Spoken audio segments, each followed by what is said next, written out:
Good morning, friends. Welcome back to the kitchen. Welcome back to our urban homestead. And I'm going to share with you a chili sauce recipe. Now, this is not the chili sauce that you put in like your chili, like a bowl of chili. I'm talking about the classic Heinz red chili sauce that is very expensive in the store. It's so good. Many uses. There's actually no chili in it. And yeah, let's go. So overnight I put some of my tomatoes from the garden that have been cored into the crock pot, and those have simmered all night. I'm going to strain all of that water off, and then I'm going to get these pureed. If you don't grow your own tomatoes, you can simply use tomato puree. All right, so I've got, this is 3 quarts here of my pureed tomato.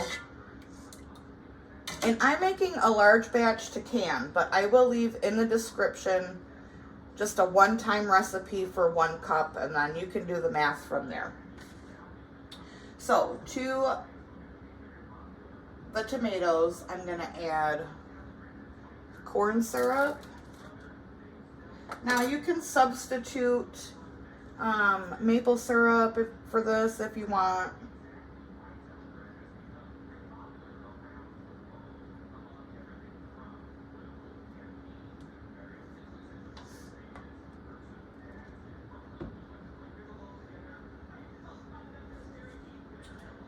Three cups of vinegar. I'm going to use apple cider vinegar.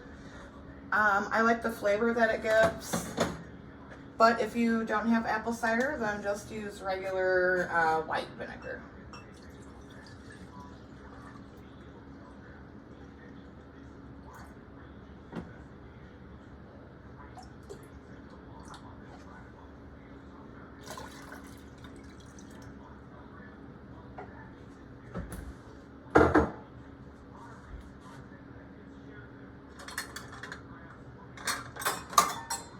Do a half a cup of dried minced onion flakes.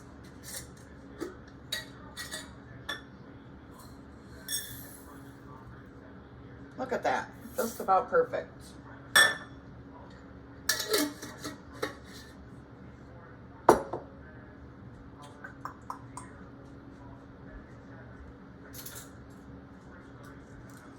We're gonna do 6 teaspoons of garlic powder.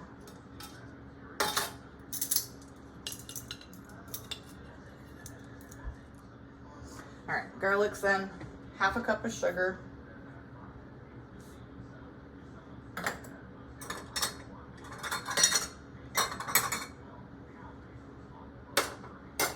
Quarter cup of salt.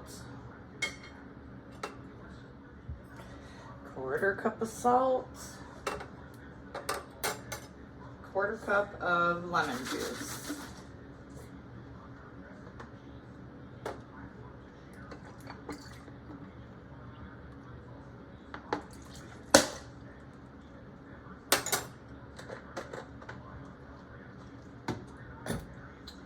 I'm also gonna add a little paprika. This is completely optional, you don't have to.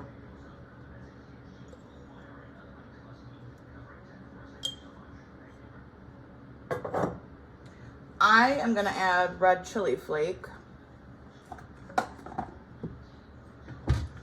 red pepper flakes. Again, totally optional, you don't have to, but I do like a little spice to mine.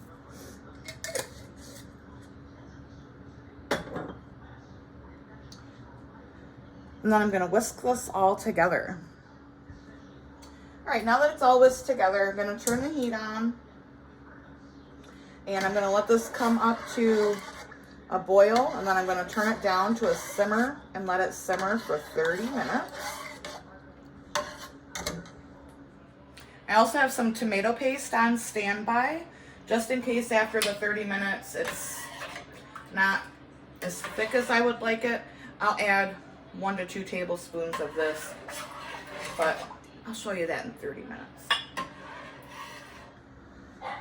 So it's been going for about 20 minutes now, and while it is thickening up slightly, I am going to add some tomato paste.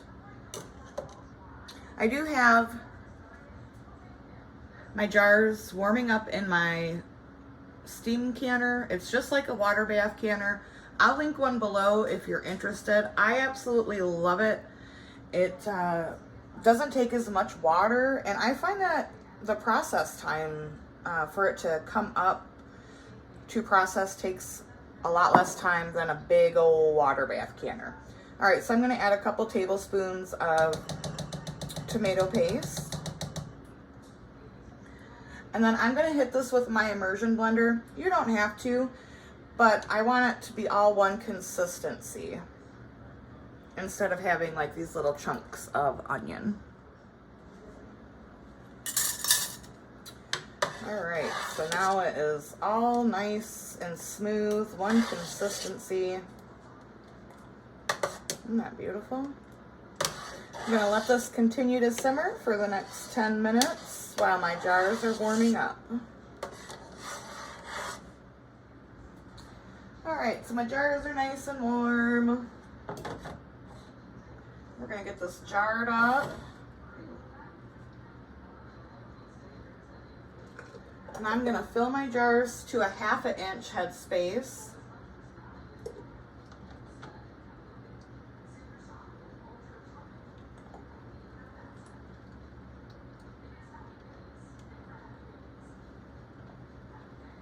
Make sure that you wipe the rims very well.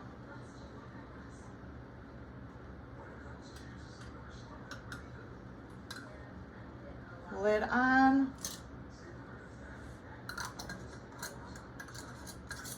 And the band fingertip tight.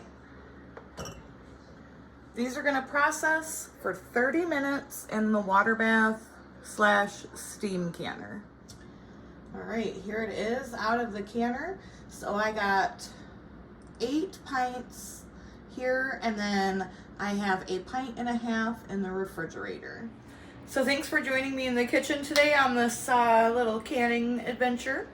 I hope you try the recipe. It is very good. You'll never have to pay those ridiculous store prices. It really does taste exactly like the stuff you buy in the can. As always, thanks for being here. Thanks for being you. And until next time, abundance and blessings to you. Bye-bye.